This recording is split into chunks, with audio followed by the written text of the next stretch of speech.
What do you think about Hollywood actors portraying crazy fans? I think it's an interesting angle, and I do know that this character Moose is based on a real life encounter that Fred Durst had. So now I get to hear about this. When I watched this movie, when I got to the end of this the first time, I thought there's more to this movie than what's going on here. Um, when you try to find out stuff about movies, you go on like we're trying to research movies and stuff. We go on like IMDb or the Wikipedia page and look at the production notes and just kind of get a feel for what's going on with this. And there wasn't really anything I could find other than it just bombed at the box office. And I knew that there was more of a story here than I could find. So I started scouring the internet and I found a couple things. So one of the things I found was a Q&A from, I guess it's the movie premiere at the Egyptian Theater. And so Fred kind of talked about it a little bit. And he explained to everybody sort of what the inspiration was to the movie. Okay. And so maybe we'll let Fred explain what's going on. Yeah, I'm curious to hear this. Years ago, I had met an autograph collector who wanted an autograph from me. He was a waiter of mine. He was a waiter at a place I visited all the time, and I didn't know he collected autographs, and he didn't know I was Fred from Limp Bizkit. So he's just the waiter that I liked. And then after a while, someone had maybe told him I was the guy from Limp Bizkit. And so one day he comes up to me and he unbuttons his shirt at work. And he has a Limp Bizkit shirt on. He's like, "Can I get an autograph?" And so he kind of inspired this whole thought of, what it would be like, if when you befriend somebody like that, what would be the bad scenario? And Okay. So just in case anyone had a hard time hearing that, basically the idea was that he was in a restaurant somewhere and the waiter came up to him and realized that he was in Limp Bizkit, and he sort of unbuttoned his shirt and he had a Limp Bizkit t-shirt underneath it, and he asked him to autograph it. And so I guess Fred thought, like, what if I sort of maybe had this person in my life as maybe a friend, or they just were, an obsessive fan, and they were just, always kind of around you. So that was kind of the idea for the movie. So it was just an overzealous autograph collector. So there's a lot of I still feel like that's quite a leap to where we ended up, because like he wasn't like. So well, this is where I got to explain a lot of stuff. Okay. This is what I mean. This is where I got this from. Okay, so John Travolta is going to explain to everybody the thought process that he put into developing the character Moose. Oh, excellent. You have John Travolta explaining this? Oh, perfect. Good. Now, how do you make a character like that do the things he gets away with on screen and ultimately doesn't get away with, is that you have to put him on a spectrum of some sort to justify the drama, the thrill, and the horror. Okay. Wow, I don't know how I feel about that. There you go. John Travolta thought that the only way you could justify the motivation for this character, which is based on a totally real life person, or at least to justify, I guess, what he does later on, and maybe not just rework some of Fred Durst's shitty script, was to put Moose on the spectrum. So, okay, so just let me understand. Am I understanding this correctly? That this script was written with Moose as a regular person without mental challenges? Here's the thing. Before they made this movie, it existed as a script for about 10 to 12 years. Oh my God. That's how long. So at the beginning, when I told you there was about 6 movies that financed this thing, it took 12 years to get made. Yeah, there's a big red flags with this. And they even say, one of the financiers said, like, no one wants to see this movie. And John Travolta was like, yeah, that's why I want to do it. Okay, so Fred Durst didn't write this. He co-wrote this with somebody. So he's had the character of Moose developed for 12 years. And then John Travolta showed up and just decided that he was going to put Moose on the spectrum.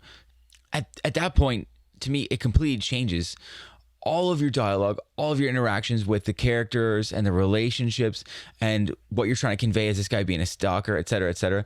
I just don't think this would have been the same as if he was just an obsessive fan, It's things like that where I'm like, when you find out that John Travolta decided to make this guy whatever, he it just changes everything that happens in this movie, you know, as to what Fred Durst wrote on paper. There's clearly problems with the script, but yeah, I mean, like, you have to have some sympathy because it just seems like John Travolta just completely changes stuff up. Yeah. Wow. And you have to wonder, like, I guess we'll never really know, but like, what decisions were for better or for worse, right? Like, what would the, like, I'm not sure what, I'd like to know what we would have ended up with. Maybe he can do, like, you know how Zack Snyder's doing the Snyder cut. Maybe we can see a Durst. No, I won't fucking watch it. Never mind. What am I talking about? I will never watch this again. I'll go. Let me ask you, if you had to guess, now that you know some of the choices that JT made in this movie, who do you think wrote the line, "Can't talk, gotta poo"? I feel like that's John Travolta. He spoke it from the heart. He wrote that. Well, let's find out. Oh my God. But the first day, the first scene of the movie is my coming in with a red T-shirt into the shop, and I thought, I'm just going to tell him I have to poo. And I can't stay too long. That was not scripted. That's right. But everybody at that moment said, "Oh, we're doing that kind of movie." We knew because you allowed it. Oh my God. Wow. So you hear that? We're doing that kind of movie. It's like, yeah, no shit, you're doing that kind of movie. This, John Travolta is the entire reason this movie, other than the basic outline of this, he is the entire reason this script and the way he looks, it's all John Travolta. That makes sense. He just walked in and was like, I'm just going to say I have to poo and I can't stay long. That was his big idea. In this Q&A, he talks about stuff. Fred said basically, like, he was staying in character as Moose the whole time. And he would go to him and say, "All right, Moose, you ready?" And say, "Okay, watch this." And then he would go out and do some stuff. Apparently, he rapped LL Cool J at one point and did Pennywise the Clown. And they thought that they couldn't use it because they're going to get sued or something. Oh my gosh.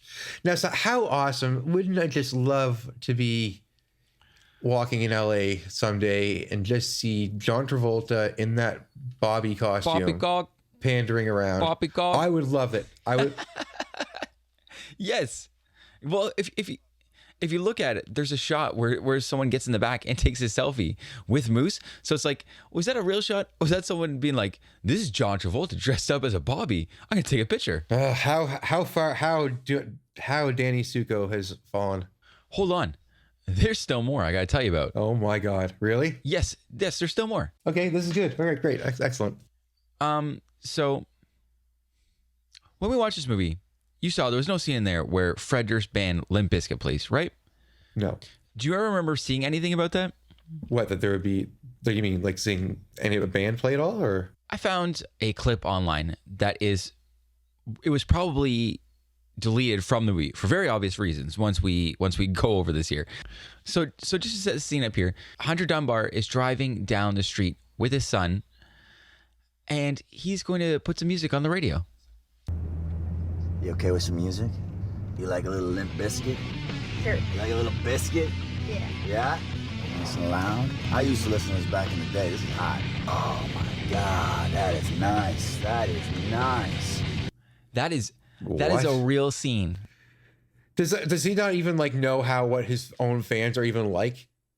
Oh yeah, that's what I will say honestly. I don't hear too many of Limp Bizkit fans these days, but I don't recall any of them ever being like, "Oh yeah, Limp Bizkit is nice. That is so good. Yeah, that is smooth." Like the way you talk about some kind of fine jazz or something. He goes, "You like a little biscuit?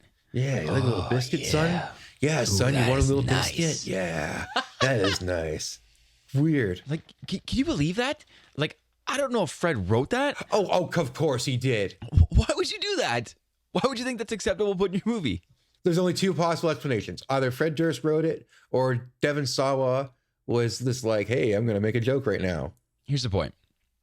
When I found this, sometimes when I go on YouTube, or I go online, I like to read the comments. Because I'm interested to see what people say, and sometimes it's just like batshit crazy, or there's something interesting, and you kind of go down like a little bit of a rabbit hole. I saw this comment on there. It was one comment, and it was posted probably about 10 times, but it was from different profiles. So I'm gonna read you this whole thing here, and you're gonna have to bear with me here because the punctuation is crazy, and it looks like it's written by a crazy person, but I'm going to try my best to make it through here, and I'm going to read you what I found. Greetings. I'm Michael Moutsatsos. I am Moose. I wrote this original story with Fred Durst 12 years ago. I did the autograph collecting for 10 years as a side gig. I wrote Moose titled Mr. Moose Has a Weapon as an overzealous fan, not a man-child. They cut me out of a part I had in the film, as well as any type of based upon or inspired by. No credit given. To distance themselves, they are saying Spectre man-child Travolta in Florida says autistic. All lies. My photo did appear at the cut I saw. A reviewer mentions the photo. I am seeing it next week to see if my photo is still here. I did not want folks to think I'm this crazy person. Not true, more lies. Fred Durst, in all caps, did not write this for John Travolta. We, all caps, over the years, filmed little scenes from the script at Fred's different homes. This was going to be a small $300,000 indie film like Halloween. Fred Durst and me and Moose. Over the years, other stars were attached to play Moose and the Hunter Dunbar character. I want the truth out there. Thank you, Michael Moutsatsos. Well, the one thing I guess there's a couple things to unpack there. One, I guess we can't say for sure whether that's actually real or not, but let's just pretend that it is. Okay. If that is real, why would you, like, if that's such a poor representation of who you are, why would you draw more attention to the fact that you are the person that it's based upon? I'm glad you asked that question, Tim. So when I saw this, I was like, what the hell is this? Who the hell is this? So, you know what I did? I punched this guy's name into the internets. And guess what? I came up with some stuff. He exists in real life. This is a real person. Oh my God, really? At least, maybe he didn't write this, okay? I'm not going to say this guy wrote this. So this is all alleged, whatever this guy wrote here. So maybe he didn't write this. But there is a real Michael Moutsatsos that collects autographs, okay? And guess what? I found some clips of him on the internets as well, too, okay? And so he was being interviewed for, I guess what... Oh my gosh, wow. Okay. This is so, I'm impressed that you found this much stuff. This is really good. It's crazy, right? That's why I'm like, there's so much more here that's going on here that I just don't know what, like, I know there's something here. And so they went to, I guess this is West Hollywood Public Access TV. And it's a show that was apparently called My WeHo World. Okay? That's what it was called. All right. And then they play, so you know what, maybe I'll play you a clip from this and you can just see you can listen to Michael Moutsatsos, okay? So, anyhow, Michael, I'd have to describe you as the autograph guru of that voodoo that you do so well, exactly. of West Hollywood. Now, you are a waiter at Silver Spoon. I'm a waiter at the Silver Spoon for the past 19 years. For 19 years. Yeah. And David is your videographer? Or what would be, how did you guys meet? Why don't you bleed us into this? First, I'd like to say that he's my partner. He's your partner? He's my partner, not just my videographer. He's my partner. Okay, that's clarified. Yeah. All right. And my partner in the documentary. How did you get started? I basically got started about 4 years ago. Some friends of mine that were photographers basically asked me if I was ever interested in autograph collecting, and I never even knew that anything existed. Well, he sounds a lot nicer than Moose that we know. Yeah, so, sorry, that weird music that's playing in the background with the other clip too, that's from another show inside of this show. So he showed up to this public, I gotta explain this. He showed up to this public access TV show with these two guys, and he's got a friend with him that explains they were doing a movie on this guy Michael Moutsatsos at the time. This is like early 2000s. I'm gonna say they were trying to film a movie. You should just we should just post the link to it, and so people can see it. It's on YouTube, and it's just like you gotta watch this guy because it's a video of him being interviewed on this TV show, explaining that he's gonna be doing a movie about this autograph collecting. That was his idea, I guess, with his friend. And on the show too, they bring on a clip from this other show that he's on. And it's like this clip of this show is like 20 minutes long, and the clip they play in the show is like 7 minutes. And there's weird music that goes on, and it's like a full show within the show that they play on this public access cable TV show. And so he's a real person, and this guy actually makes, at least as far as I know, he's got movies that he makes online, and there's like some he's posted little small movies on YouTube. They're mostly horror movies, and then he's got like a little movie company or something. He makes a bunch of horror movies. And yeah, and I watched a clip from him. I'm not going to, I personally, it's not my cup of tea, we'll say. And, but I appreciate his spirit, we'll say. And so that's basically all I could find. And I checked everywhere else. I found a Twitter that apparently could be his. And I went back to see what around the release date, if he had reacted to it or not. And he also he didn't post anything about the movie, or maybe if he did, he deleted anything. But he posted a movie clip, or it was a clip of a TV show. It was a pilot for a TV show that Fred Durst was trying to get made called Douchebag. Oh, yeah. And wow. And guess, so this sounds legit. Then. And then guess what? The same guy that's in the public access TV show, his name is Moose. He shows up in this trailer for this Douchebag show as a waiter, and they call him Moose. Wow. I'm amazed that Fred Durst didn't just come up with this on his own. Wow. So oh my gosh. I just realized what the biggest problem is that he went so far into accentuating the spectrum or the disabilities that Moose has, that took, it just kind of was distracting from the actual movie and what was going on. Yeah, well, I honestly feel like John Travolta totally hijacked this movie and made it. That's what I'm thinking. Made it I'm sure, you know what? I watched this movie, and the writing in it, the whole thing, it just seemed like a disaster in the first place. But I think it does. But honestly, after hearing everything that you said, I think Fred Durst may have had a decent idea here. You know what? Honestly, I think it was kind of like a dumpster, and then John Travolta came by and then set fire to the dumpster. I think that's the best way you could say what happened. I don't know. I mean, maybe there was a good script in here. I don't know, but I don't. Here's why I don't think so. Because you just watch this whole movie. Even the stuff that has nothing to do with Moose, this is the Hunter Dunbar stuff, how paper thin the whole thing is. He didn't go and create them. So here's the other thing I forgot. Maybe because stuff's coming back to me as we're talking about this now. Do you know how many days they spent to shoot this movie? I'm gonna guess. Okay, you know one thing I noticed? I noticed that every time he was outside on his moped driving, it was on the exact same street, the same block. Like I saw the McDonald's place that was right on that block, probably 4 or 5 times in the movie. Yeah, so I want to say that they might have filmed all of that over the course of I hate even saying weeks. If you had to guess how many days, just put a number on it. I'm gonna say it took 60 days. No, it took they had 18 days. 18. Wow. Okay, that makes more sense. They shot this entire movie in 18 days. That is what they said. And you know, so and you know what's crazier to think about this? What they call the third act, which is really about 15 minutes of the end of this movie. You know how many days that took to film? 5 days. Almost a third of their shooting schedule was Moose coming out in a couple of costumes and some fake blood. Then some special effects and him getting kicked down the stairs and getting stabbed. Maybe the special effects would take a day or two to do up, but the other stuff, I feel like you could have banged that out in a day. How much money do you think John Travolta got paid? He probably got paid. Look, again, he has an airport attached to his house. That's very expensive. So I imagine most of that $18 million budget went to John Travolta. I would think he could charge $1 million, probably. Oh my God! I don't know. He's John Travolta. But you know what though? The thing is he said he really liked the script. He really believed in the script. He says this in the Q&A. People have to go listen to it.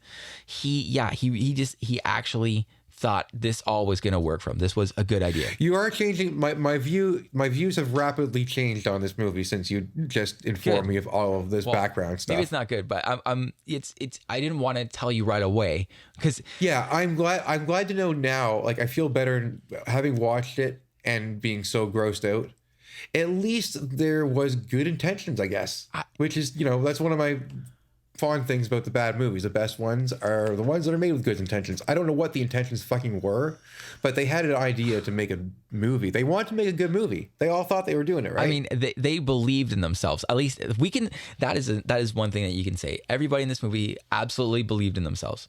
They absolutely did. They took it seriously, as seriously as I could with the script. I don't know, right? you know, John Travolta took some liberties, got creative. They all had their little spin on how to make this movie work, be a box office smash. Weekend of $3,000. That's not so bad. That's basically all I could find from this movie. Unfortunately, I don't know. So there was no real resolve with this. I wish I could have found out more about Moose, or I mean, like he's at least from what I've seen, you know, there is. I'm assuming the person is still out there making movies and staying active. But as far as any other comments about the Fanatic, unfortunately, I couldn't find anything. I really wanted to keep going down this rabbit hole because that's a lot. That's a lot right there, man. That's good. It was just the whole YouTube comment to me was so weird that like someone would just put this, and honestly, I'm telling you, it was like 7 to 10 accounts that were just different accounts that all copied the same thing. So it's like, did this person make burner accounts, or did they? Did a bunch of people just post it for fun or something? But like, and then also too, if you go on, I went on to like, I just Googled, you know, the Fanatic and Fred Durst and stuff, and I would find articles on it. And then the comment sections on like random newspaper articles, I would see this same comment posted on there or something akin to this. It was really, it's kind of weird, man. And that to me is a little creepy, you know. So I wish I could have found more, but I didn't. So I think that's it anyways for this episode. We've covered a lot of ground in this, and I don't think we need to say any more about this movie because it is what it is. Well, I do have a few more things I'd like to say about this movie. Yeah, go ahead. Yeah, but I got to poop, so.